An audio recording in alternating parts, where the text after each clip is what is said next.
Welcome to the Terrible Podcast with your hosts from SteelersDepot.com, where you can find all your latest and greatest Steelers news.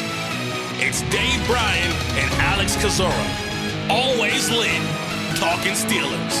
And now, here's Dave and Alex.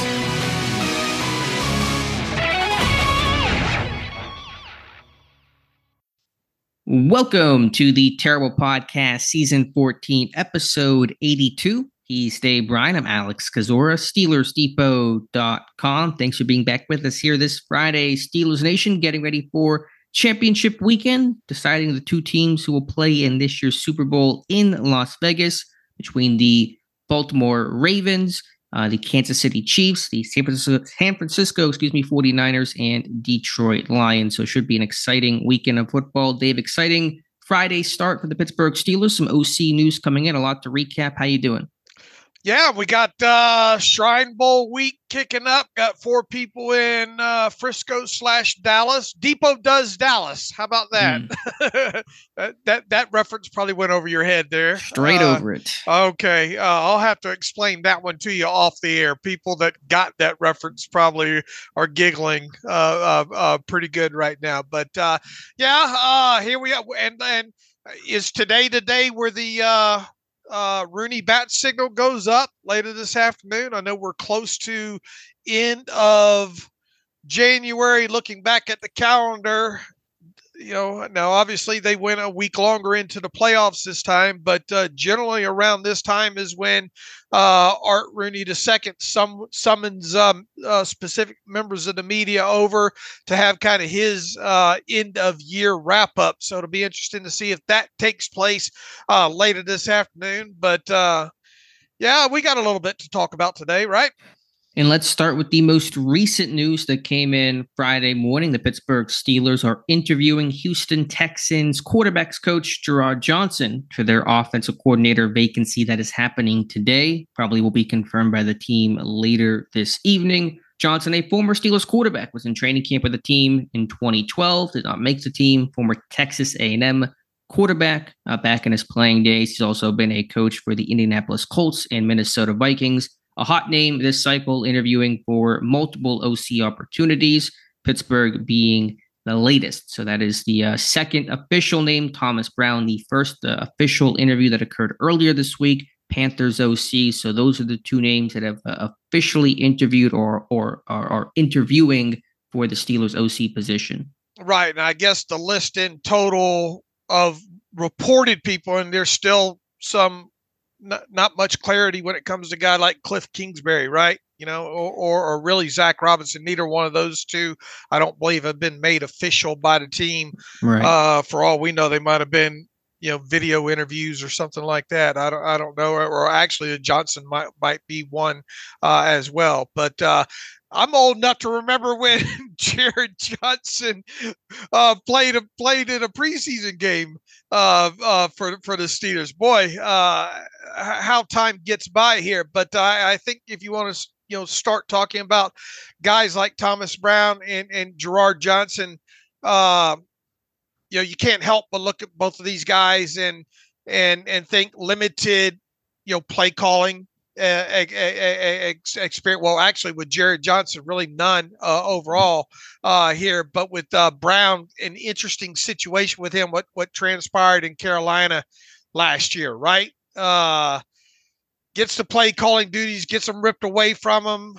And did he get them back again, or after Frank Reich was fired, he took over play calling duties? Yes, right. So, and obviously, had the rookie quarterback situation over there in Carolina, and just kind of messy overall. But if you retrace his roots back to the Rams and all like that, and I think the big takeaway here is these are two up and coming coaching candidates, OC candidates in the NFL. And it still feels like, and even if you were to include in Zac Robinson and Cliff Kingsbury to this point, to me, it feels like just the wide net here of let's really look at all these candidates out here, even if some don't necessarily check all the boxes of what Mike Tomlin listed in his end of season press conference here. Yeah, from what we know, and I kind of assume, I mean, they interviewed Brown. We know that. Johnson seems like it's happening today. Robinson, I trust that report. It's credible. The request was put in. That interview will likely happen at some point, probably will happen. And all three are kind of in that, as you said, younger guys, less experienced, risers, likely future OCs. In the NFL, Brown was an OC in Carolina, but full-time OC because he was shifting and sharing some of the responsibility before Frank Reich got fired there. So it is a different resume than what Tomlin was kind of seemingly getting at in his year-end press conference when he talked about quarterback background, experience. Those guys could still, of course, be brought in. They maybe have a variety, and they should probably have a variety of people, experienced names, up-and-comers to compare, contrast, and, as you said, cast that wide net. But to me, the trend line so far is kind of skewed in that up-and-comer direction. Yeah, and we don't think the list is going to stop there, right? Especially with the Senior Bowl coming up, and you still got a couple teams that that are in the playoffs right now that maybe the Steelers want to talk to. Like a guy like Kubiak, right? Mm-hmm. Oh yeah, Clint Kubiak. I think they're going to talk to. I mean, I know they could. I think they can technically have virtual interviews, but in terms of the face-to-face, I don't think that's permitted right now until after their season ends, or maybe during the Super Bowl bye week if San Francisco wins this weekend. I'm not 100% sure on the rules, but don't be surprised if Kubiak, because Kubiak's name has not really been mentioned much so far in this OC cycle league-wide. I imagine that'll pick up when there's some more clarity to San Francisco's season after this weekend. Right. And it's hard to sit there and decipher about what Brown and what Johnson are all about at this point, especially with Brown, I guess more so than Johnson here. But and the interesting note to tag on when talking about a guy like Zac Robinson at this point is Raheem Morris was named the head coach of the Atlanta Falcons yesterday, and boy, you think he got a call from Mike Tomlin congratulating him on that? I would imagine he did. Those two are good buddies. Mike Tomlin even has talked several times over the years about Raheem Morris, obviously dating back to the time that those two were together on a coaching staff there. I think in Tampa. I think on a pivot episode. You got a clip floating around back with him talking about him, and then obviously with Raheem Morris coming out of the Rams organization. It didn't take long for me to put two and two together on Twitter yesterday afternoon that, boy, you have to wonder if he would consider Zac Robinson as his OC lead candidate potentially there in Atlanta. And lo and behold, 5 minutes later, I think a couple of national guys came out and seemed to think that Zac Robinson will be at the top of that list. And it would obviously make sense with Raheem spending that time most recently with the Rams, and obviously Zac Robinson over there being an up-and-comer. So I don't know how quickly Raheem will want to put that staff together. I would imagine pretty quick here, but Zac Robinson might come off that list pretty quick. Yeah, it's looking that way. And Johnson's in high demand too. He's interviewed for several jobs so far: the Eagles, the Browns, I believe some others as well. It almost might be a good thing from the Steelers fan perspective that Bobby Slowick appears to be staying in Houston. Does not look like he's going to get a head coaching job. Only two now still available, Seattle and Washington. I don't believe Slowick is really a candidate for either. Had he been hired away, Johnson could have easily been promoted to OC there, and he may have just stayed in Houston. So we'll see for sure. Again, others will probably be brought in. You're right. It's a little hard to discuss Johnson's philosophy because he's not been in the public view that often as a coach, at least. And so I'd have to do a deeper dive into learning about his background. Same with Brown. I mean, a bit more about him coming from the McVay tree. He's more of a running back, run game background. He was a running back at Georgia in the NFL. and has been coaching that position, throughout his coaching career before becoming the OC in Carolina. Obviously, it was a tough situation in Carolina last year with a lack of talent, but it was an offense that was one of the worst, if not the worst, in football. So, not that that's the say-all end-all, but that's kind of the background on somebody like a Thomas Brown. Okay, good point. Long story short, we don't expect these to be the only 4 names out there so far. Right. I think others will be brought in, waiting to see if some more experienced names just to have that contrast occur. And again, with Kingsbury, all we know is that comment Peter King made. There's not been one other comment from anybody that I'm aware of that has said anything else about Kingsbury in Pittsburgh. Could it happen? Sure. But we're going off of just one very off-the-cuff comment from Peter King. That's a good point.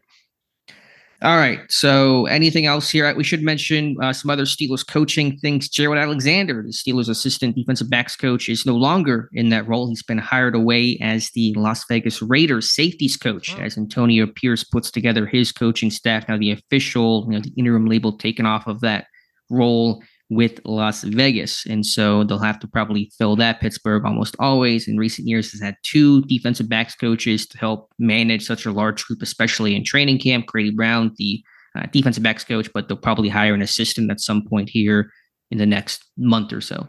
And could Mike Mitchell be that person?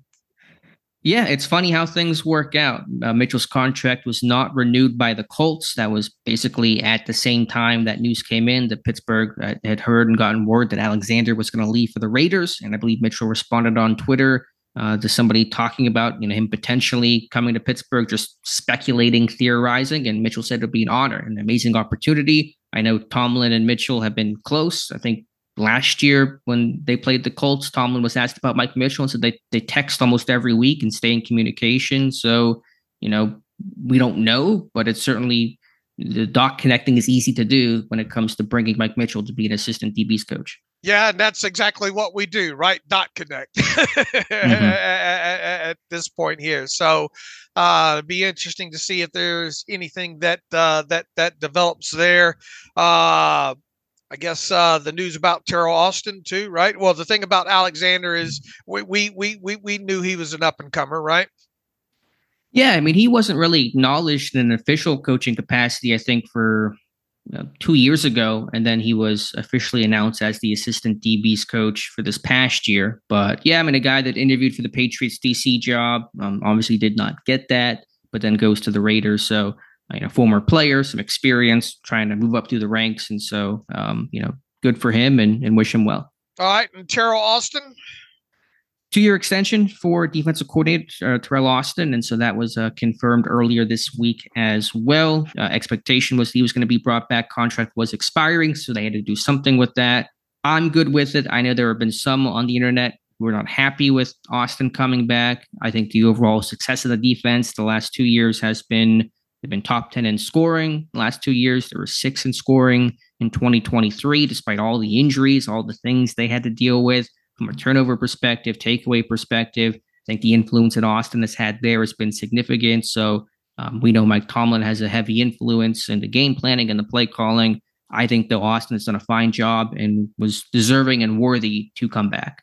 Yeah, I would have been a bit surprised had they moved in a different direction myself. And kind of we rolling back to speculating what may or may not happen with some of the staff after. I mean, look, you're going to have turnover almost every year with contracts expiring and stuff like that. And I think you're starting to see a little bit of that obviously take place here. I mean, you got some strength and conditioning people leaving the organization. Be interesting to see what other maybe position coaches and all maybe get shuffled around here or whatnot. But the main takeaway at this point is the Steelers will have a new offensive coordinator. They won't have a new defensive coordinator. Right. And will they have a new quarterbacks coach? Mike Sullivan's been a busy man this week. Interviews with the Raiders and the Saints. I don't know if those have officially occurred yet, but that's been the reporting that they're scheduled and planning on occurring. So based on those two things and a new OC being brought in, odds don't look great of Mike Sullivan returning in 2024. And I guess the other domino would be, would a guy like Eddie Faulkner remain as, say, the running backs coach, and what will happen to will they stand pat at the offensive line coach position? Yeah, the reporting seems to trend towards yes on Meyer, and I've heard nothing on Faulkner. So you kind of default to he's going to come back. Some people have said, I want to get your opinion on this. Whenever a new OC comes in, that he'll hire out his staff and bring in his guys. Is that generally what happens? Pittsburgh's not had an outside hire in quite some time. So I'm trying to think back. I don't think Todd Haley brought in his guys, and even whenever something like a Matt Canada got promoted, he brought in an assistant in Matt Tom's show, but it wasn't anybody a positional coach or anything like that. So is that maybe overstated, an OC coming in and just bringing all of his guys with him? I guess it depends on organization, and you'd have to go back and really deep dive into timelines and things with other organization. At its core, though, it feels like the Steelers like to honor contracts, right? If at all possible. But I mean, I imagine I would at least hope that if a new OC came in, that they would say, do you feel like this is a guy that you could potentially work with here? Obviously, Mike Tomlin and Omar and Art Rooney the second would have the final say. If they said, look, we just want to go a different direction here, they would go. But to answer your question, I don't think there's enough there for us to rubber stamp it and say new OC comes in, he gets to choose offensive line coach and position coaches under him. Right. And you're right. I think it probably depends organization to organization, but in Pittsburgh, that doesn't seem to be the case. It's probably a little harder to read into that, given that it's often an internal promotion as opposed to an out-of-house hire. In the last 20 years, there's only been one of those from an OC perspective, and that was Todd Haley. But yeah, as you said, they don't fire coaches mid-contract. Rarely. Canada was, that incredible exception. They usually part ways. And so whoever they hire, I assume, will have alignment with what Pat Meyer's philosophy is, and those things will get vetted out as part of the interview process. I agree. So we'll see if Sullivan stays, though. If not, though, they'll certainly have to replace the quarterback coach. They do have an assistant in David Corley. I don't think he would get the promotion to full-time head quarterbacks coach, but I do want to note they do have an assistant quarterbacks coach if Sullivan does leave. As you mentioned too, Dave, not that it's the most breaking news or most urgent story of the offseason, but it is still very important. Pittsburgh will have to hire some strength and conditioning coaches. Marcel Pastor, been with the team for 23 years. The last 3 is the head strength and conditioning coach. He has left the team. An assistant as well has left the team as well. So they're going to have to hire some support staff out. You think something happened there, or do you think this is just, moving on with different areas of life's work?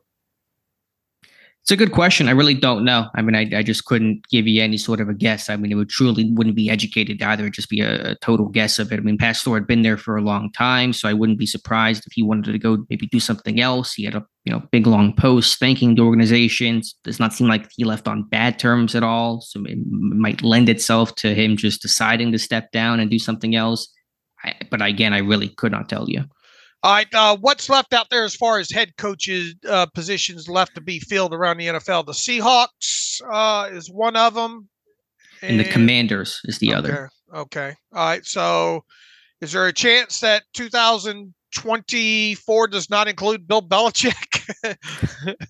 Well, that's the crazy thing. It's my terrible take today, which I know might not be the most popular subject for Steelers centric, but I just wanted to mention it because we just assumed that Belichick, whenever he left New England, he'd have 10 teams that would line up and go hire him to be a head coach somewhere. And the only team that showed any interest in him was Atlanta. And of course, as you said, they just hired Raheem Morris. So yeah, barring something unforeseen occurring, Belichick will not be a head coach in 24. And I don't know what he's going to do. I mean, will he broadcast? Will he go consult?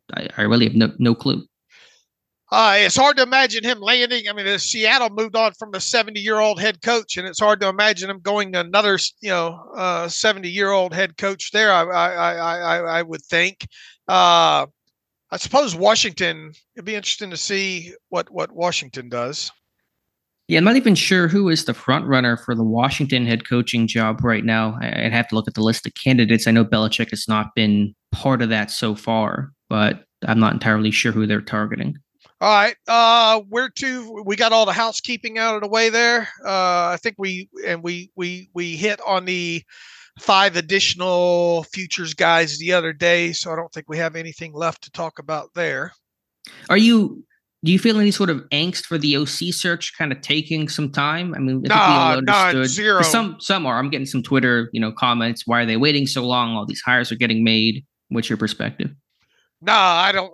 Like we said, I expected this to roll on into Senior Bowl week, and then now when we get a week after out of the Senior Bowl, if something hasn't happened, and then once again, who knows how when you got a guy like Kubiak potentially involved here.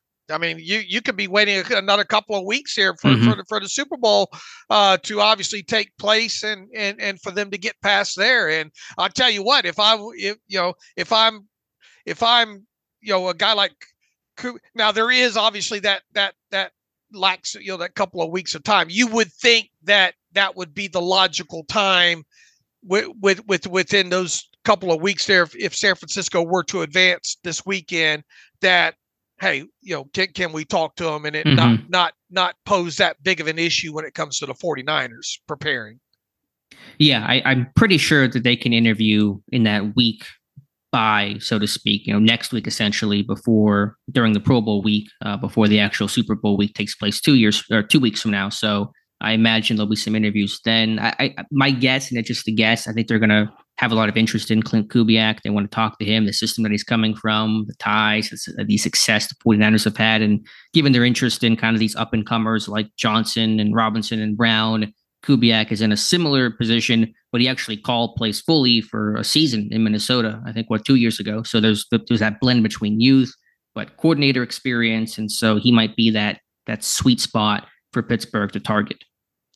Yeah, just the angst is every fan base wants to know, but I don't share that angst. I envisioned it rolling on into the Senior Bowl week and all.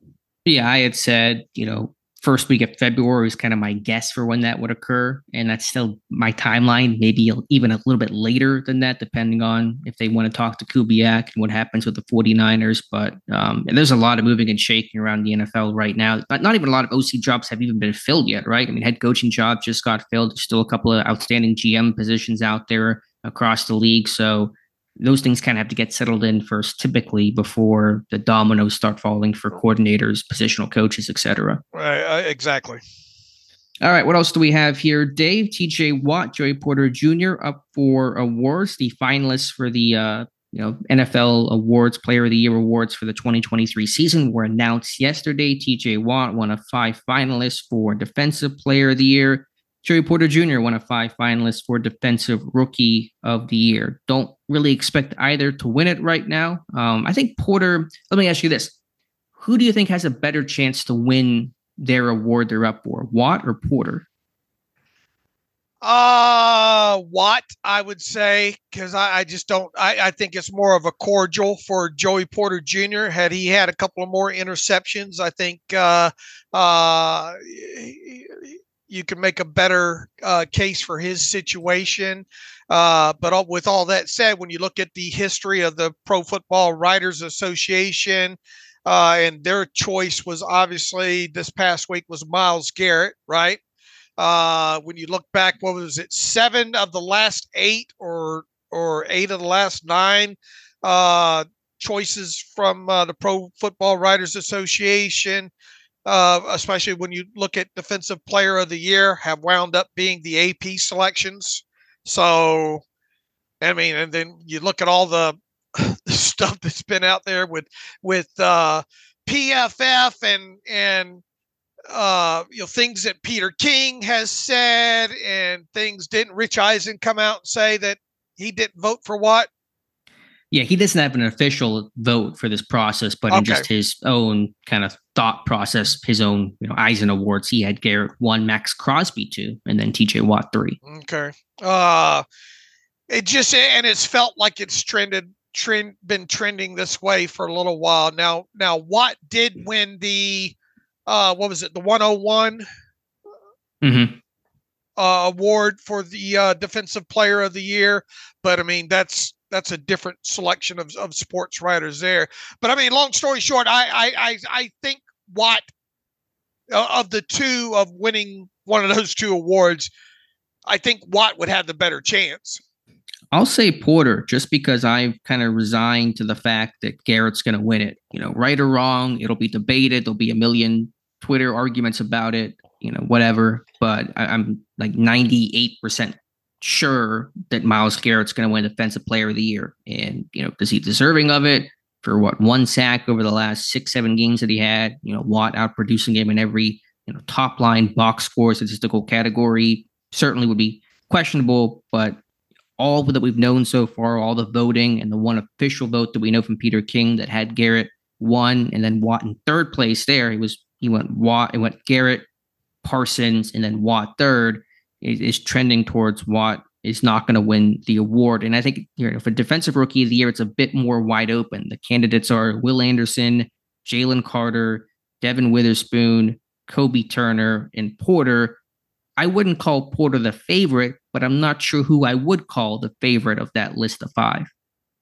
Potentially what? Will Anderson?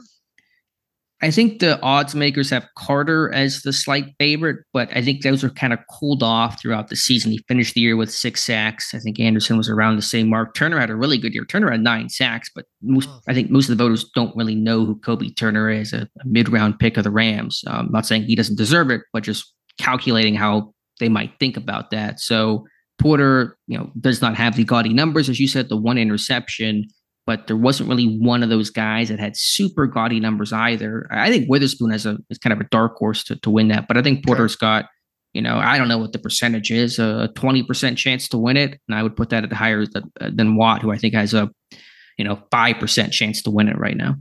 They've never had a Defensive Player of the Year award, have they? Did they ever have? I can check. I think they've had some co-rookie of the years for offense, defense, but I don't think on Defensive Player of the Year. But could we see a situation where maybe that ends up being a co award? Well, I think that's usually a voting result, right? Right. I mean, I'd tell you that's unlikely to happen, but.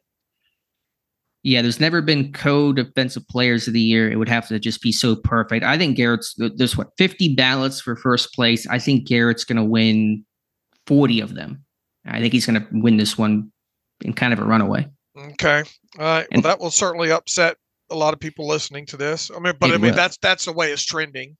Yeah, I'm not saying that I endorse that or, in hoping or, wishing it to happen that way. I'm just going off what I expect based on what I know, based off the all-pro votes where Garrett, I think, clearly got more than Watt and the Peter King vote and some of the other awards. And I think the voters just have this in their heads that Garrett is due, that a lot of this was coming mid-season when he was, playing his best football and the Browns were playing their best football and the defense was at the top of their game and that kind of stuff. And that's driving it enough to overlook how much more productive, Watt has been from a sack perspective, tackle for loss perspective, quarterback hit perspective, etc. So again, right or wrong, and I know Steelers fans will think it's wrong, and that's fair, but I think Garrett's going to win it with the lion's share of the votes. How much do you feel that PFF's voice in this has impacted this potentially? I think they have, not that the voters who kind of trend a bit older and more old school that probably aren't calculating, pass rush win rate with their own calculator. But when you have an outlet as big and as influential as PFF just announcing Garrett as he's the best defensive player, he's the guy, I think that's what's going to influence the voters and the selectors to go with Garrett, not because they're crunching the data and really sitting there and watching sorting the tape out. And right. Yeah, but they just when you speak about that enough in the public view, the way the PFF faces Garrett's the guy, he's the winner, he's the best. That's where the influence comes from. Right. It becomes fact for some people. I'm with you. I think that we are now in the age where not necessarily older ones, but the middle-aged ones are more influenced because PFF's been around so long now. Yeah, and we respect their work, and Garrett's a great player. Nobody should deny that. I'm just saying from the idea that once you say it enough and you say it out loud enough, it kind of becomes the prevailing wisdom, and that seems to be where this thing is trending. All right, we don't have long to wait before we find the outcome of that on the honors. We have some kind of a slower show today. Do you want to go through and make our awards here, Dave, just for the NFL at large? Otherwise, this is going to be a probably pretty short show otherwise. All right. You got a list. I'll pull up a list. Yeah, let me pull up the finalists. I've got the NFL community. Yeah, I got somewhere in here the press release that NFL Communications sent out. Yeah, and so we'll just give our picks right now, just off the cuff. And so we'll start here with the MVP. We'll just start with the big one, Dave. The 5 players, the 5 finalists for 2023 AP NFL MVP are Josh Allen, Lamar Jackson, Christian McCaffrey, Dak Prescott, and Brock Purdy. Am I predicting who will win the award? No, you're casting your own made-up ballot, who you would vote for if you were one of the 50 voters, your personal vote. I'd have to go with Lamar Jackson here. I would too. For this team missing him the last 2 years with injury, them collapsing as a result, and then this year with him fully healthy, being the 1 seed, arguably best team in football, the way that they, just blew out the Lions, the 49ers, controlled the AFC North. I would go Jackson as well. All right, Offensive Player of the Year. It's Tyreek Hill, Lamar Jackson, CeeDee Lamb, Christian McCaffrey, and Dak Prescott. Once again, I would have to go, I think, Lamar Jackson there. Okay, I like to mix it up. I don't like giving the MVP and Offensive Player to the same guy. I'll go Christian McCaffrey. It's so tough for a running back to win MVP. Him being a finalist is almost an achievement in itself, but the versatility, what he meant for that offense, what that crazy touchdown consecutive streak that he had, just off the charts. So I'll go Christian McCaffrey. I will say this, man. Back when the 49ers dealt for him, I didn't think that was at the time, I kind of questioned that move. I really did. I think I put it out there on Twitter somewhere thinking that I wonder how that one might end, that move might end up. And he has answered the bell. He really has for the 49ers. Oh, yeah, for sure. They have certainly got their return on investment. Defensive Player of the Year, it's Deron Bland, Max Crosby, Myles Garrett, Micah Parsons, and T.J. Watt. The way I think it goes is Garrett. The way I think my vote would go would be for Watt. And I've got some bias there, obviously, from watching him every week. He did not, especially in I think he's getting gigged because his lack of interceptions and coverage. I say that tongue in cheek there. What else do you want this guy to do? Sure. Literally, what else? When you're talking about Defensive Player of the Year, you're talking about Defensive Player of the Year. You're not talking just pass rusher. You're talking a defensive player. And Watt does a lot more than just rush the passer. Plain and simple. You talk about a guy that's so good against the run, especially backside, kind of stuff like that.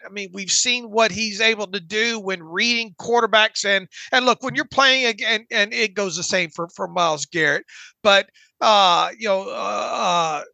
because of who he is, game plans are built around not letting him be a game wrecker. Game plans are built around him, around the quarterback getting the football out quickly. We've seen Watt have to adjust to that over the years and decide of whether kind of take that quick step back and try to interrupt the passing lane and make a couple of interceptions that way. You look at, just go back and look at that interception against the Rams this year. It's a shame if he scores on that play. How much does that influence? Maybe how this goes along. My campaign for him would once again be around. We're talking about defensive player of the year, not best edge rusher, not best everything. And that's why I think, because of the things encompassed in being a complete defensive player, is why I would give my vote to T.J. Watt. I think that's a fantastic way of laying out the case for TJ Watt, because you're right. It's not just about being the pass rusher, and Garrett's an incredible pass rusher and a freaky dude, but Watt does it all. And the numbers reflect that: run defense, pass rush, coverage. I mean, he made so many plays in coverage this year. The interception against the Rams, obviously, but 8 pass deflections, some of which is him rushing and then reading the quarterback and batting down passes at the line, but still they're plays that are ultimately kind of counted towards the coverage aspect of it. So I think, based on the way these votes and the indications, the trend lines are going, the only way that TJ Watt would have won Defensive Player of the Year this year was if he broke the sack record. I think anything short of that, this one was, going to go to Garrett, right or wrong, and certainly can debate it.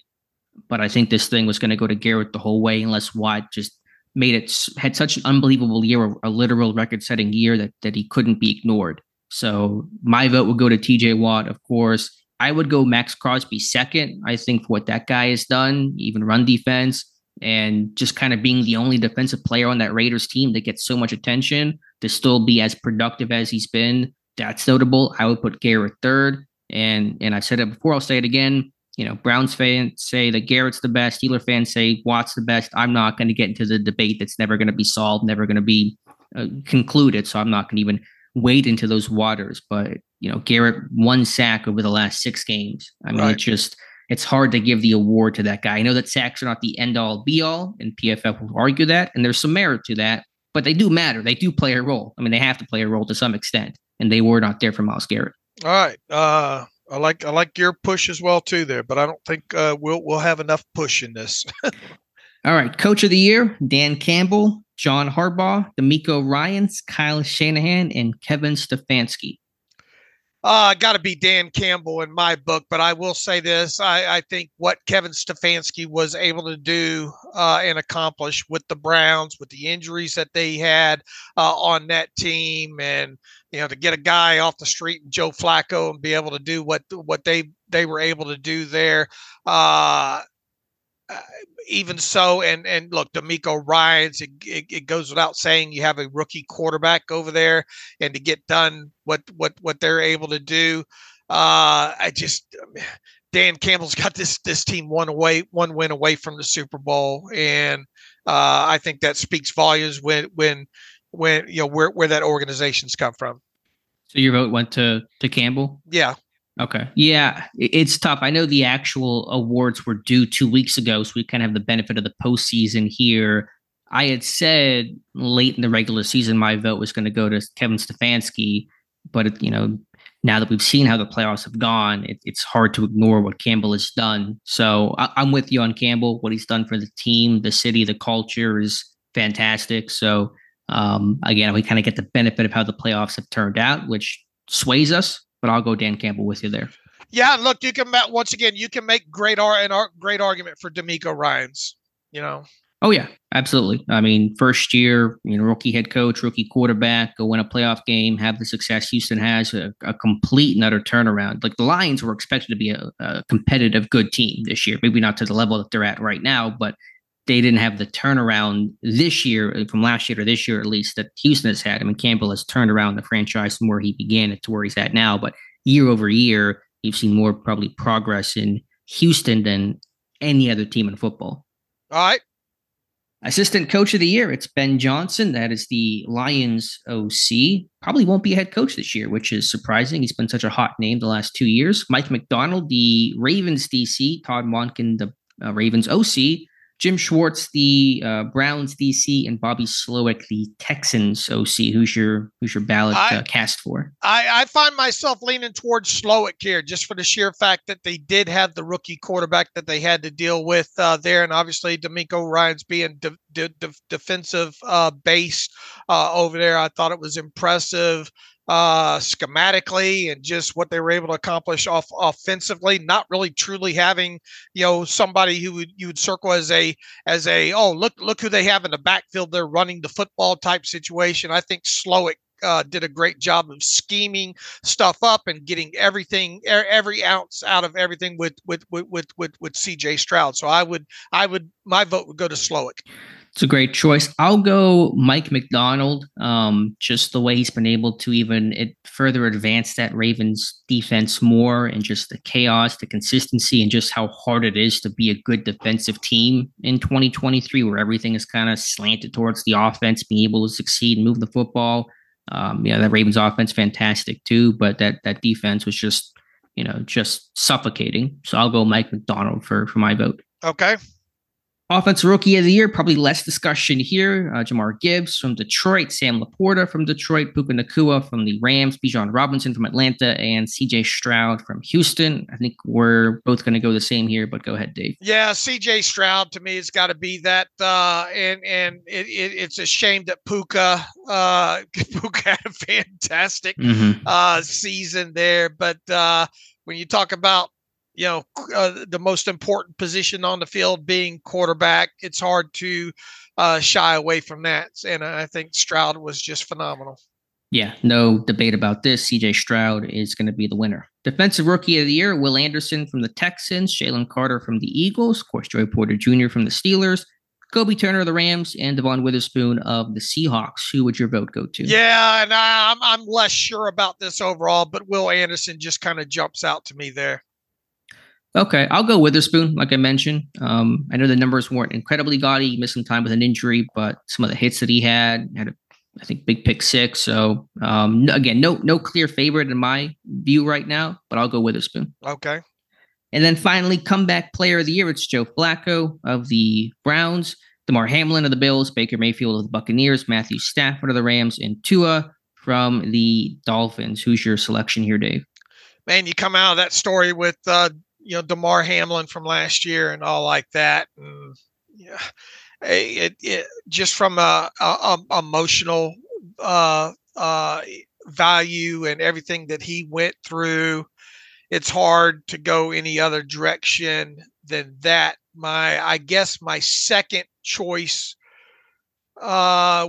would probably be Baker Mayfield. I mean, who really saw that coming? And that's not Joe Flacco. Only had that small limited window there later on in the season, whereas Baker Mayfield did it all, pretty much all season there. My list would go DeMar Hamlin, then Baker Mayfield. Yeah, that's fair. I'll go Hamlin as well. I know he didn't, see the field much this year, but the fact he made the team and saw the field at some point and is here to tell his story is incredible. And, I didn't see the other four, like one other true, comeback, incredible story. I mean, Stafford had the injury last year, Baker reviving his career, Flacco off the street, but none of them, had there been one that stuck out to me in a really significant way from an on-field perspective, you could maybe talk me into picking somebody else. I don't see that with the other four. They're good stories, but they're not, like marquee. This is clearly, great comeback story. So I will go DeMar Hamlin as well. Yeah, okay. All right, so those are our selections. And again, the official awards will get announced during NFL Honors on February, I think that's February 8th at 9 p.m. Eastern time. So we'll know the voting and should know the actual ballots and in terms of how many votes were cast for the leaders as well. So that'll be in about a week and a half. All right. All right, Dave, what else do we have here? Some scouting reports rolling in for Steelers Depot. I'm getting myself started on compiling and writing and producing the first couple of reports myself for the 2024 NFL Draft. I will not be in Mobile, by the way. As Dave mentioned, we have a great crew going down there. We'll have Ross McCorkle, Jonathan Heitrader at Mobile, and then 4 people for the Shrine Bowl in Texas. That's Josh Carney, Joe Clark, Tony Calderon, and Melanie Friedlander. And so they'll be at the Shrine Bowl. Better for me to just to hang back, work on the site. Art Rooney's going to be speaking here sometime soon. So there's going to be some people here at the Pittsburgh division of the Steelers Depot Metroplex to cover those types of things. So no Senior Bowl for me this year, but you guys will still have a ton of coverage, a lot of reports coming your way over the next couple of days. But I did have a report today on West Virginia center Zach Frazier. It's a pretty good center class, a need there for Pittsburgh. I didn't see Frazier as necessarily this like high-end elite level, crazy upside center, but strong, powerful, torquey, good run blocker, durable, some guard versatility as well. His wrestling background, he had an incredible wrestling career at West Virginia, in high school at the state of West Virginia, that kind of translates to the NFL level. The athleticism kind of lacking there. I think the length is not going to be tremendous for him in terms of a measurable standpoint, but a really solid run blocker. I comped him to Ben Jones, the longtime Titans center, never an all-star, but steady, consistent, durable. So that's my report on Zach Frazier. You can read the whole thing on the site. All right. When I look at him on tape, kind of a stubby individual, if you will, I do like the base that he presents, a nice wider use of his legs and footwork, I think. I noticed sticks out really with him. I like the hand usage with him. Very active hands. He's got some impressive tape as far as his, in my opinion, in his angles. He's got a little bit of a mean streak to him. I think he's technically sound as far as he likes to put that arm out there and feel what maybe might be coming to his backside there. I think he does well in staying on levels with picking up stunts and twists. I view him as a better run blocker than I do pass protector. I think his athleticism overall is okay, especially when he gets off the line and out in space. He did a good job. I think you highlighted of who's the Baylor defensive tackle. Yeah, Ika last year. Ika. That he had some impressive reps up against. I think sometimes when he gets hands up into him in a bull rush, he can be pushed back. He does have the ability to and there is evidence of this on film with him with dropping anchor. Okay. I wonder where his arm length is going to come in at. There. People say you guys read way too much into that, but when you look at what was one of the knocks on with Linderbaum? Yeah, I think length was one of them. But has he answered the bell? I think so. When it comes to that, and centers players can win in the NFL without having perfect measurables, and to me, his tape's impressive. I don't think he's just a first round draft pick, and I haven't gone in depth to. I think Jonathan has a profile on the Oregon kid up, and obviously the Georgia center as well too. But I think when you're, at least from what I've seen so far, and I haven't gone deep in this, I don't think you can name off maybe your top 3 centers in this year's class without mentioning Frazier. Yeah, I'd have to watch the others more in depth in terms of Powers Johnson, Van Pran, and I will at some point. I don't think Frazier will finish first on that list ahead of those other guys, but I can't say that definitively. Yeah, length is not say-all, end-all. It does, matter more. The bigger and longer you are, the more advantages you have. It's not the sole decider of whether or not you're a good lineman, and centers can get away with having less length than guards and certainly tackles can. But I know in Pat Meyer's system, that first punch is so critical, first significant contact, and pass pro can be a bit more of an issue. I do want to see what he actually comes in at. Apparently, someone had told me that Jim Nagy said early in the season he was like 32 and 5/8 inch arms, which if he does that, that's actually not terrible for his frame for a center. I wonder if he's going to come in a little bit shorter than that overall. We'll get a Senior Bowl weigh-in later this week. He'll be down in Mobile, and then we'll get the combine, of course, a little bit later in this process, but really consistent, really balanced, really coordinated, never on the ground, like keeps his feet well. I just don't know if the high-end traits are there necessarily, but I think he's a really solid, run blocking center. Boy, he's got some starts, doesn't he? He's got some experience. Someone I think put out there something like 2,000 snaps. I can get you the exact starts. I don't know how many snaps it'll translate to, but he's certainly experienced. That's definitely not an issue in his game. let's see, snap counts. He had 806 just this past year. Okay. In 2022, he had 883. 2021, he had 895. So yeah, and then in 2020, he had 628. So you want to talk about a guy that played a lot of snaps in college? It's him. Yeah, that's over 3,000. I don't know the exact number, but that's over 3,000. 47 career starts, 38 at center, 9 at left guard. All the ones at left guard came his freshman year whenever he filled in. He had his first start ever at center and then moved over to guard after their center came back from a 1-game suspension.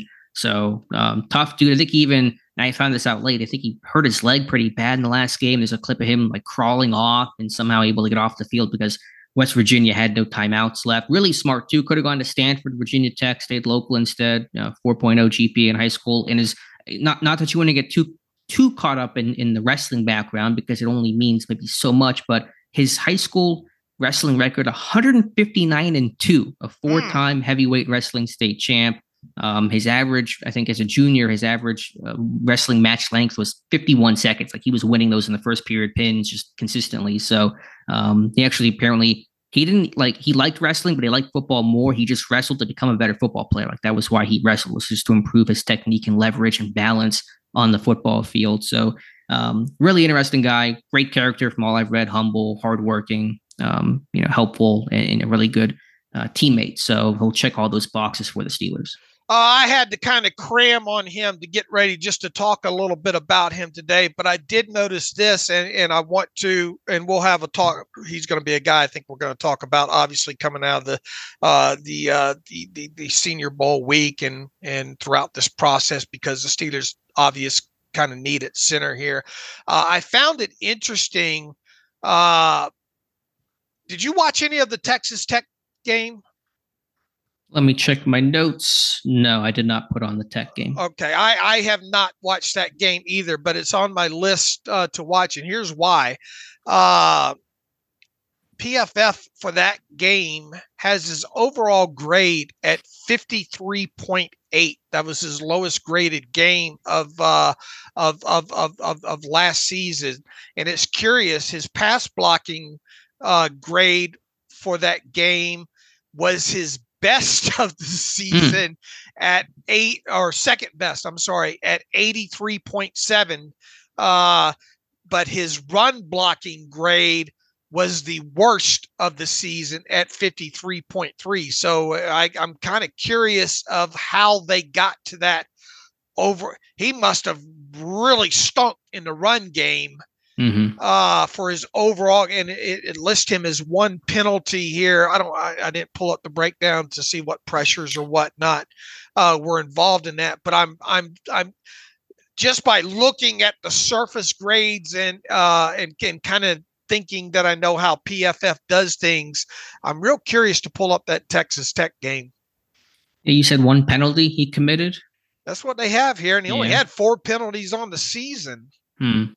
Yeah, because you'll get dinged on the overall grade if there are penalties, but if it's just the one, I mean that hurt him a little bit, but shouldn't have destroyed his score. So yeah, maybe I'll go back and watch that one this weekend. But I found that a bit curious, and I have that circled in my notes here to make sure I get at some point to watch that Texas Tech game. His best game overall, according to them last year, was against BYU. But within that, his pass blocking grade, we got the opposite there. His pass blocking grade was his lowest of the season at 54.4, and his run blocking was his best of the season at 78.0. So go turn that one on when I get a chance. Yeah, interesting there. So Frazier, where he'll go, it's still so early, and I'm not probably up to speed to give great projection. Sounds like a later day 2 kind of guy. Centers will typically they tend to fall a little bit in a stronger center class. If he's not the first 2 off the board, he may be waiting a bit. But I would probably say I put a low second round grade on him. I may adjust that down slightly here, but probably in that late second round, third round kind of range is likely where he's going to go. But we're still a ways out before kind of cementing those types of projections. I would agree. And generally for you to be a center to go, center just is one of those positions along with like inside linebacker that they get pushed down, the field for him and the little that I've watched is late round, anywhere from late second to late third. Okay, that sounds about right. So we'll watch the others. They'll be down in Mobile. Frazier will be, and Pittsburgh will watch him, and would not be surprised if they sent, Pat Meyer, assuming he's still in Pittsburgh, out to that West Virginia pro day to work out a guy like Frazier. What was the biggest thing that jumped off the tape with me with him was his hand usage, I think, with Frazier. Yeah, the power on his punch. I mean, he has just a jolt in terms of pass protection, run blocking, and his grip strength. Once he locks on, I mean, he does not lose those blocks. And his coordination, his balance, keeping his feet under him, just playing with a really solid base. He's never somebody that's really all over the place and on the ground. So I think that the power in his hands and just the coordination that he shows, which certainly goes back to that wrestling background to some extent, is kind of what stands out to me. Just, he was a consistent guy. I didn't see a lot of terrible reps on tape. I'll have to go back and check some of those games that you mentioned there. But, I mean, his worst reps were nothing that really said, oh, my goodness, this is a terrible rep. So, again, that ceiling, where is that at? That's probably a fair question. But the floor, I think, is pretty high with Zach Frazier. Stayed on his feet a lot. Yeah, like I said, the coordination, the balance. I mean, the guy was never on the ground, and that's 101. If you're on the ground a lot, as a Kendrick Green was, Green lacked length, but he was on the ground all the time in college and in the NFL. Frazier almost never on the ground, especially as a run blocker. He keeps his blocks, runs his feet, finishes. It's not overwhelming as a run blocker, but it's really good. He's solid. He steers guys. He has leverage and angles and works them well. So, Again, I have to watch the other centers to be able to probably rank those top names, but Frazier, I can see the connection to Pittsburgh. All right. Where would you like to go to from here? I think we're kind of winding things down today. Dave, a little bit shorter show, but we'll come back on Monday and see if there's any more progress in Pittsburgh's coaching search and update. So want to make our picks here for championship weekend. But before we do that, Dave, let's hear from our friends over at MyBookie. Yeah, new year, new ways to win. Gear up, sports fans. The NFL playoffs are here, and with the Super Bowl now just right around the corner, there's never been a better time to get in on the action with MyBookie.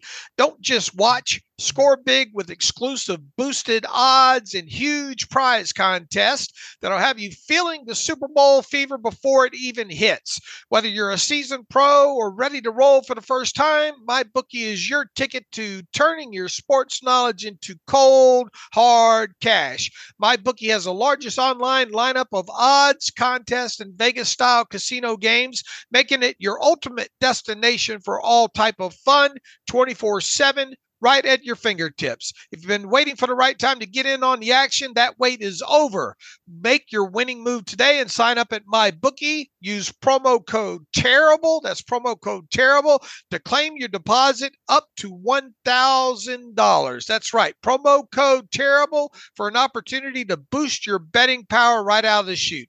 Experience the thrill of sports betting right from the comfort of your own home, because with MyBookie, you can bet anything, anytime, anywhere.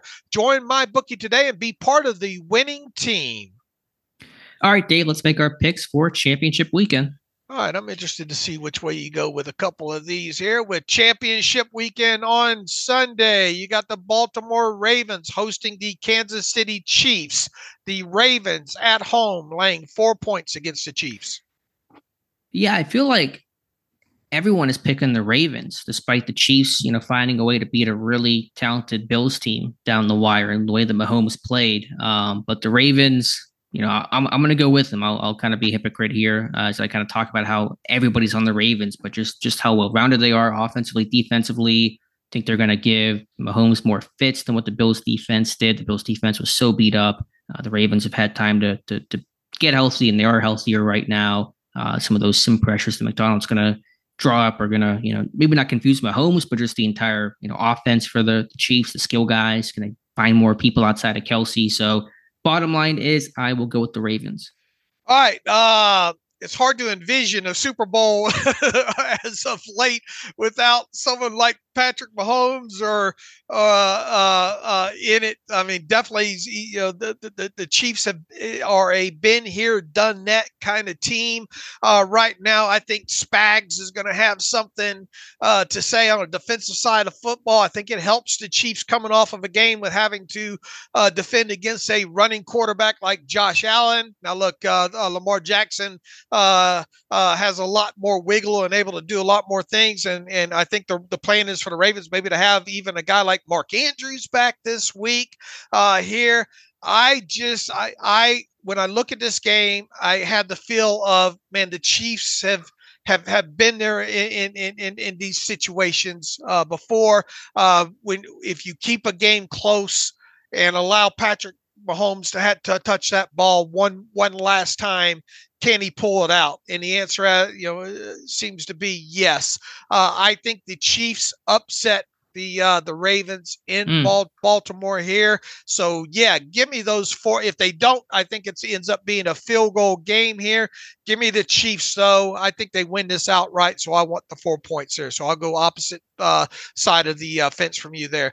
The San Francisco 49ers are hosting the Detroit Lions, a little bit larger spread in this one. The 49ers at home against the Lions, laying 7 points.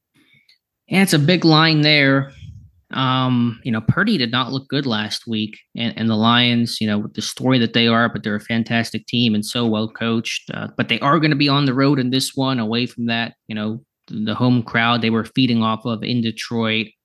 I'll say the Lions cover, but the 49ers advance to the Super Bowl. They win this game. Man, what's going to happen with Debo in this one? What a huge piece of. I think he's going to play. I think he's going to give it a chance. Yeah. What a huge piece of what they do, especially after the catch. Man, that guy is so good in providing yak and all like that. I think the Lions are obviously a great story. I think the 49ers are the better team top to bottom, especially, look at Fred Warner on the defensive side of the football there. I think this is the one that's not so close. I think the 49ers win this by more than a touchdown here. I'll be rooting for the Lions because I think it's such a great story overall, but I think the 49ers are too much in here. So give me the 49ers and lay the 7 points in this one, Alex. All right, good deal. All right, Dave, let's get to some reader emails and close out today's show. All right, let me see if I can pull some up here real quick. We have Brian Tellini writes in terms of searching for coaches and the interview process, the hot names are naturally teams that are usually coming off successful and productive seasons. These are typically coaches that in many cases had the most talent to work with. Do you feel it poses a challenge to differentiate between someone who can maximize talent available and someone who relied on talent available? Now, you guys don't have inside info on how coaches are narrowed down and selected, but do you think coaching ability is compared on an unlevel playing field? He says Thomas Brown struggled getting Bryce Young acclimated to the NFL, while Jerrod Johnson seemed to be a great fit helping C.J. Stroud. This certainly doesn't mean Johnson would be the better hire, but most fans would believe this. I mean, it's a great question at its core, and I don't have a great answer to it. But I mean, I think somewhere in this email, I think is the key. Differentiate between someone who can maximize talent available and someone who relied on talent available. Man, I think that's a great point in the email. I don't have the perfect answer of how to. You obviously want someone to come in that can maximize the talent on your roster and have a vision to work around what you have, under contract and on the field. Yeah, it's a fantastic question, and there's really no clear, crystallized answer that we can provide. I will tell you, people will get caught up here with, man, we don't want anything to do with anything to come out of the Panthers. Sure, that'll be the reaction. Absolutely. That's the hot take fan. Look at this thing, man. Panthers were a mess. I don't want anything to come out of there. Right. And, to some extent, that's understandable, because you had a young offense and, they couldn't make it work. But the question is, how much does a guy like Thomas Brown get blamed for that? There are so many layers. He didn't have full play calling duties. He doesn't build the roster. They're a young team. They're a rebuilding team, et cetera. So the comment that stuck out to me was, about the unlevel playing field. And that's true. It's never going to be perfectly level in sports. There's always going to be teams that have advantages and situations that are more advantageous than others. That's why the interviews matter. That's why they hire the interviews. They don't just hire the guy that had the most productive offense. They never talk to him. You got to talk about what your vision is, how you coach, how you teach, your philosophy. If you were hired to be the Steelers OC, how would you run things? How do you see our roster? How do you incorporate things? What's your plan to turn this offense around? So, obviously you're judged on results, and that's a component of it, but you got to get to know the person, the coach, and how they're going to handle you, because their results in Carolina and in Houston matter less because they're coming to Pittsburgh and they're working with you guys. So what happened last year with another totally, different organization, different franchise matters, less. How can you translate your skills to make Pittsburgh the best offense they can be? And you find out a lot of that throughout the interview process. And I think the other good part of this, and you'd like to hear Mike Tomlin maybe ask this directly: how do you think coaching ability is compared on an unlevel playing field? Yeah, again, it's no easy answer to that. Again, I think that's why you just go talk to him and you compare, how did this guy interview versus this guy? Because you're going to ask all these OCs similar questions, and you can kind of compare the answers on that sense. It'll be level from where you talk to them and how they approach your team, how they prepare, and what insight they have, and that kind of stuff. So again, that's why the interview process is so critical. Brian, I think you have great questions here. I don't think we have, I think it is kind of overarching questions that each team has to answer. Yeah, these are things all teams wrestle with. There is nobody that probably has a great answer to a great question, but that's why sports is sports, and that's why it's unpredictable. And this is not a science. If this was a science, we would have an exact answer: 2 + 2 = 4. That's not a math equation. It's an art, and there's gray area, there's projections. You never know what you're going to get with the hire, but you got to make a call at some point and pick the guy that you think has the best chance to work out. All right. Seth writes in, what does Terrell Austin do? Hey, guys, just trying to decide how I feel about the Austin extension. I generally do not know what he does. Do you guys have any insight on what his role actually is with Tomlin running the defense? Yeah, again, there's never been an exact layout of this is Terrell Austin's job. We believe that Tomlin has a big influence in game planning and certainly on game day play calling. You can probably call Tomlin the de facto play caller in many moments, especially critical ones. But Austin is part of the game planning and coordination and kind of leading that defensive coaching room in terms of how they get together and how they watch film and how they prepare. I think the biggest thing to me that Austin brought was that turnover takeaway culture. Just watching, I noted this back in 2019 when he first got hired as kind of an senior assistant DBs coach. Before him, Pittsburgh really didn't do a lot of turnover circuit drills in training camp. They didn't get on the jugs machine that often, the DBs in training camp. And I saw Austin implement a lot of those drills in the camp and, carried over to today. First thing DBs do when they come down to training camp is jugs machine, and they'll get on there and catch 20 or so footballs and rotate around, and after practice do the same thing. And you've seen Pittsburgh's takeaway numbers #1 in football since Austin was hired in 2019. And you go back to his coaching clinics, and that's always such a big point of emphasis for him, is taking the football away and being a turnover, heavy type of defense. And obviously the personnel matters, and you traded for Fitzpatrick in 2019. That helps you take the football away. I get that. But just to me, my outsider perspective is #1 thing he's brought is that turnover culture to Pittsburgh, and it's made them consistently one of the most aggressive and ball hawking defenses in football each year the last 5 years. All right. Well, that's a pretty expanded answer there. And I imagine the pushback being, look, fan base, they didn't get the results that they wanted this year. And they look at certain situations where yardage is concerned and all like that. But the fact of the matter is, when it comes to points allowed. This defense did good overall. Red zone takeaways is something that we talked about quite a bit. It would have been nice had the defense had some help on the offensive side of football to not be on the field so much. I think there is at least from personnel usage that we've talked about before. It would have been nice to see guys, maybe Joey Porter Jr. seeing the field a little bit earlier than he did. I understand why they didn't, but that will be a pushback there.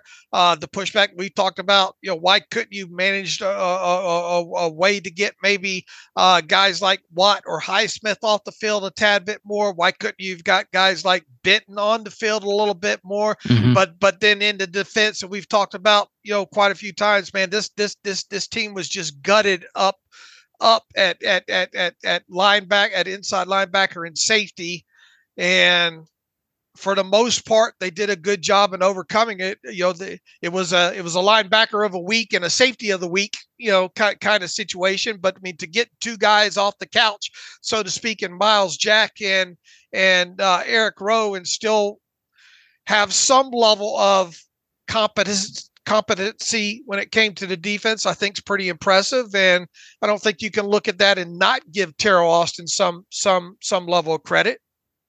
Yeah, he should. And this is not to say that it's perfect or there aren't issues. There are certainly complaints you can have about this defense and the scheme and the personnel usage. And, they slow played Porter, which I think in hindsight was probably the right play overall. But there were times where you were wanting to see Benton be more than just a base nose tackle, and, to see Herbig get some more playing time and have a better rotation at an outside linebacker over the course of some games. Some of that is positional coach based throughout the game and not always on the coordinator.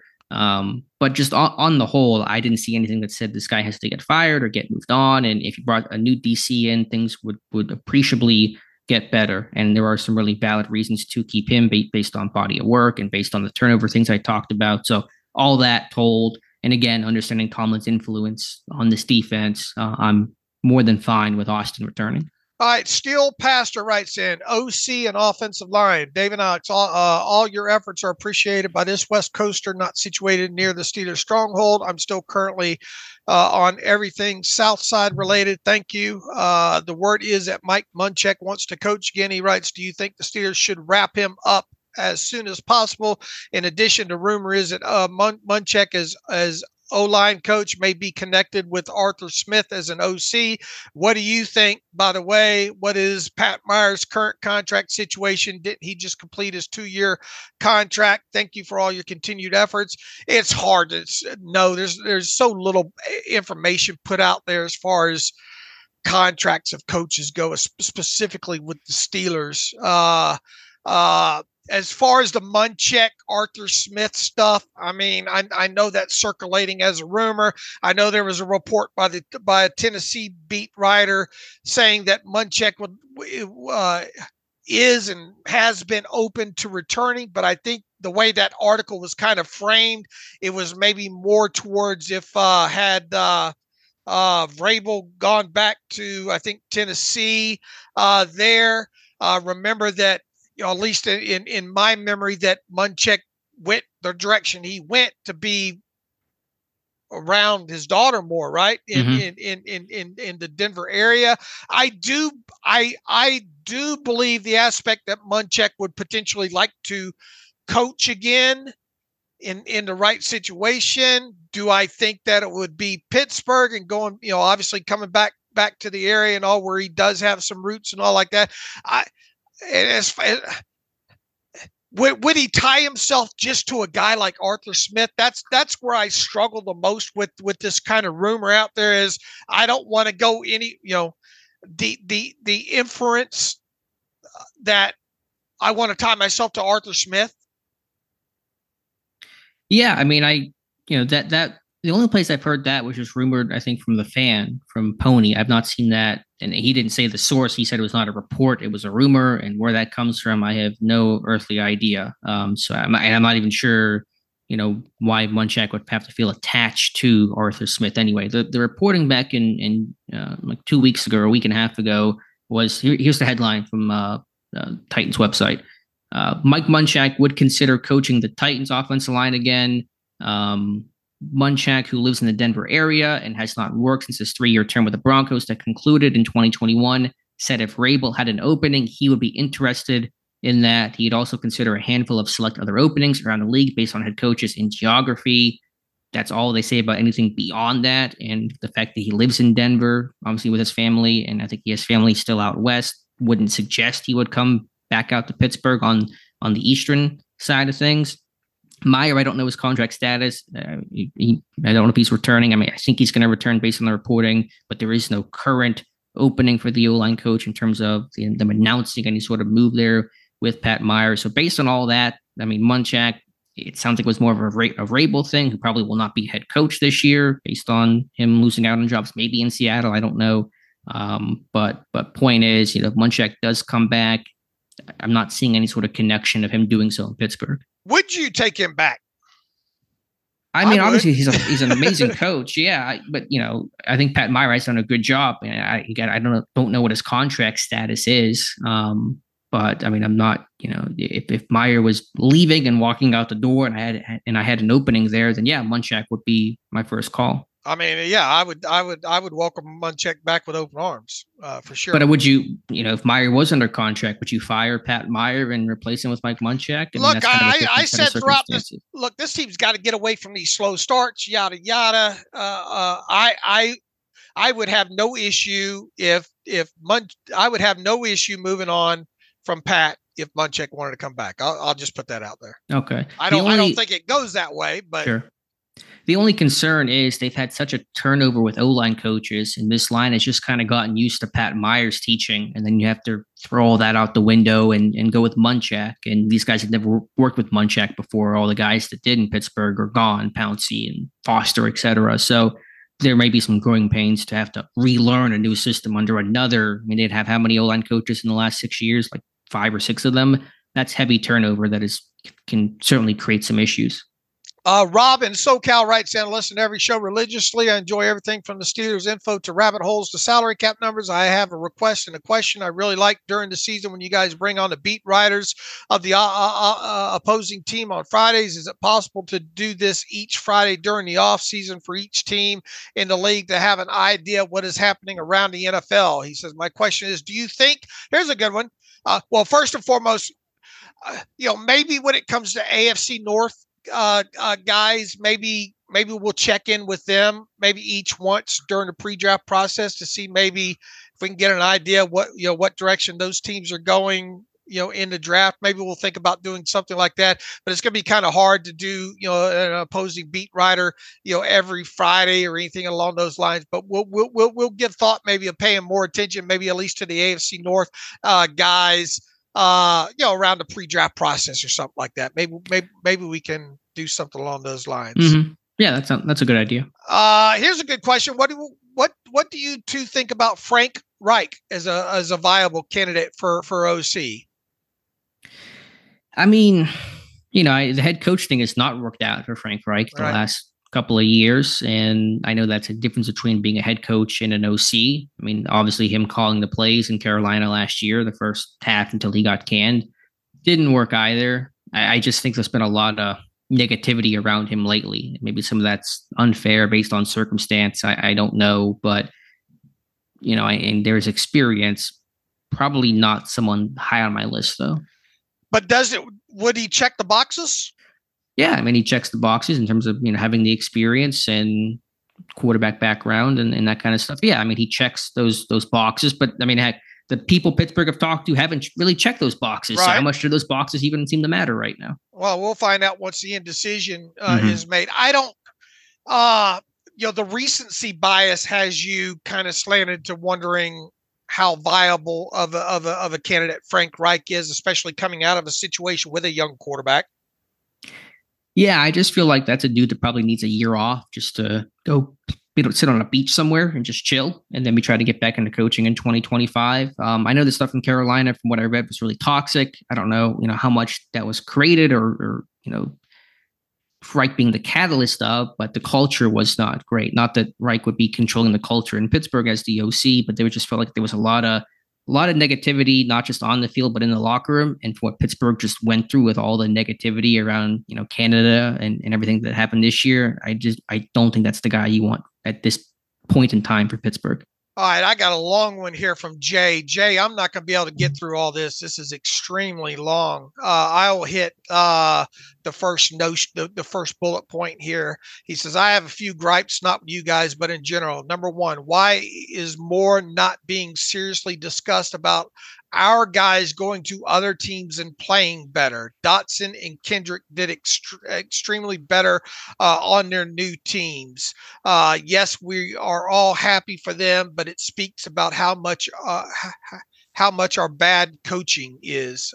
What other conclusion can be made, he asked. They played Dotson at the wrong side for no reason and got nothing out of him. Kendrick seemed better on the Texans line than he was with us. I think it's a huge deal and needs to be discussed. Why is this happening? What is the reason? Is it Pat Meyer? Is it the OC? I think it is a huge deal if our bad players go to other teams and become good players. What do you think?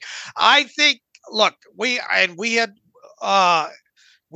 talked a lot about what Kevin Dotson has done over in the Rams. Now, this is Steelers Depot, and sometimes we make it Ravens Depot. I understand sometimes people get upset that we spend too much time talking about what other teams do, but I think we gave fair share of coverage to Kevin Dotson. First and foremost, it was easy to see because of the direction that the team had went during the offseason with Sayamalo, and obviously with having Dotson on the other side, it was and with Dotson having the proven performance escalator and things and kind of seemingly falling out of grace, if you will, it was easy to see that Dotson was probably not long for that roster overall. Now,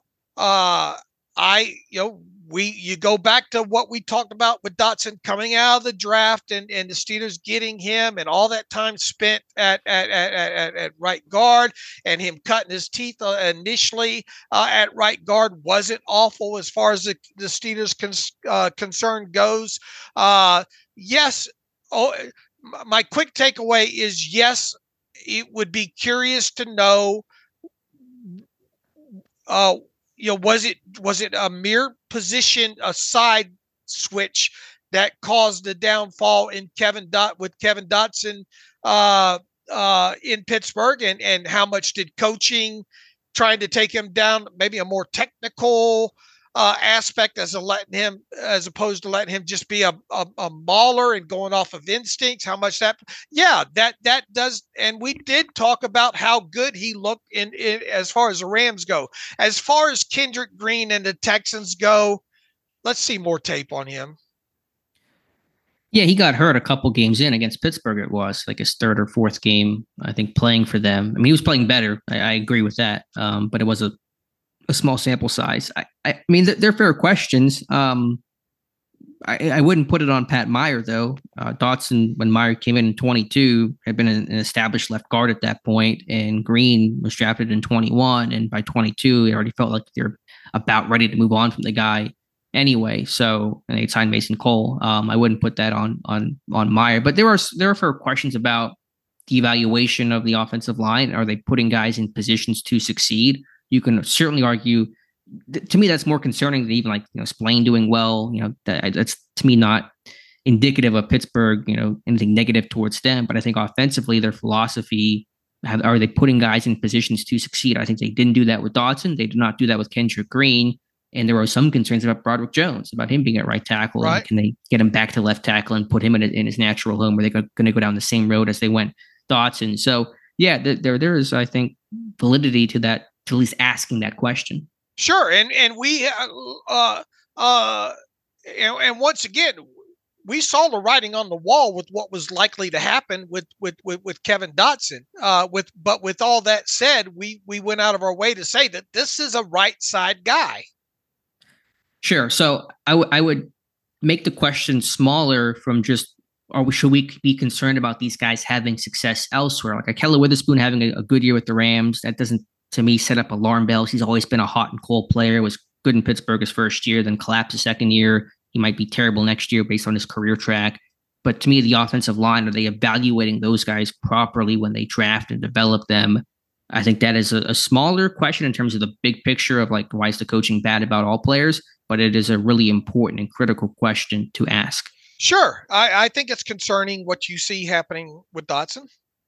Yeah, because, I mean, Dotson credited a large reason why he was more successful with the Rams was him going back to right guard. I think you're right that some of the scheme stuff was a bit freer, a bit more open for him. That probably allowed him to just kind of play to his talent more. But he cites going back to right guard as a core and central reason why he was better this year in Los Angeles.